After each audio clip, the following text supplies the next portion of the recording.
హైదరాబాద్ మహానగరాన్ని ఒక విశ్వనగరంగా తీర్చిదిద్దాలనే ఉద్దేశంతో చిన్న పండుగ వచ్చినా మా మంత్రులు ఆనాడు స్వయంగా కూర్చొని దగ్గర కూర్చొని అటు అధికారులు రెవెన్యూ కావచ్చు, మున్సిపల్ కావచ్చు, పోలీస్ కావచ్చు సమన్వయం చేసి శ్రీనివాస్ యాదవ్ గారు, మహమూద్ అలీ గారు, సబిత గారు, మా గౌరవ శాసనసభ్యులు దగ్గర ఉండి చూసుకునేది.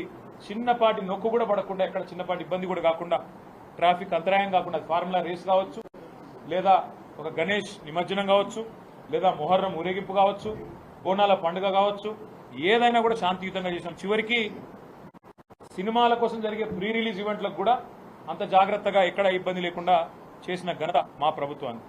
కానీ ఈరోజు ఏం జరుగుతూ ఉంది హైదరాబాద్లో మీరే చూడండి. నిన్న పాపం జూనియర్ ఎన్టీఆర్ గారి సినిమా ఆయన ఇక్కడ రిలీజ్ ఫంక్షన్ పెట్టుకుంటే దాన్ని కూడా కనీసం నిర్వహించలేని అసమర్థత, గంట్లాంటి పరిస్థితిలోకి ఇలా ఈ నగరం వెళ్ళిపోయింది. ఇంకోవైపు చాలా విచిత్రంగా ట్రాఫిక్ సమస్య నాకంటే బాగా మీకే తెలుసు, నాకంటే ఎక్కువ మీరే తిరుగుతారు.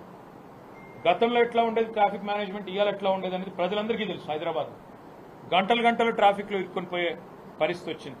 అదే మాదిరిగా ఇవాళ హైదరాబాద్లో మేమండం కాదు, ప్రభుత్వానికి అంతో ఇంతో కొంత సానుకూలంగా ఉన్న పత్రికలు కూడా ఈ నగరానికి ఏమైంది అని చెప్పి వార్తలు రాసే దుస్థితి.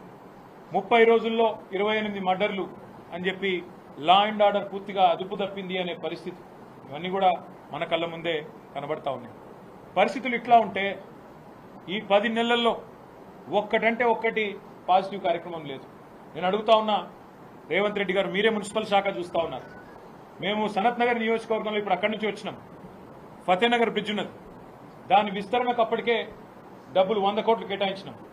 కేటాయించడంతో పాటు రైల్వే శాఖకి డబ్బులు కట్టాలా రైల్వే వాళ్ళకి అంటే శ్రీనివాస్ యాదవ్ గారు దగ్గర ఉండి డబ్బులు కూడా కట్టించారన్నాడు హెచ్ఎండిఏతో. ఇంతవరకు మళ్ళీ దాన్ని ఫాలో అప్ చేసిన నాతుడు లేడు. ఇంతవరకు దాని విస్తరణ వైడనింగ్కి ఇప్పటివరకు ఒక అడుగు కూడా ముందుకు పడలేదు ఈ 10 నెలల్లో. ఎందుకు అంటే పురపాలక శాఖ మంత్రి గారికి పట్టింపు లేదు, హైదరాబాద్ నగరం మీద ప్రేమ లేదు, నియోజకవర్గ సమస్యల పట్ల అవగాహన అంతకంటే లేదు.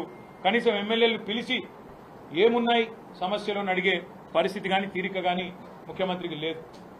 అదేవిధంగా కుకట్పల్లిని ఇటు సనత్ నగర్ను కలిపే ఆ ఇండస్ట్రియల్ ఏరియా నుంచి వచ్చే అండర్ పాస్, బాలానగర్ కలిపే అండర్ పాస్, దానికి కూడా మేము డబ్బులు కట్టినాం.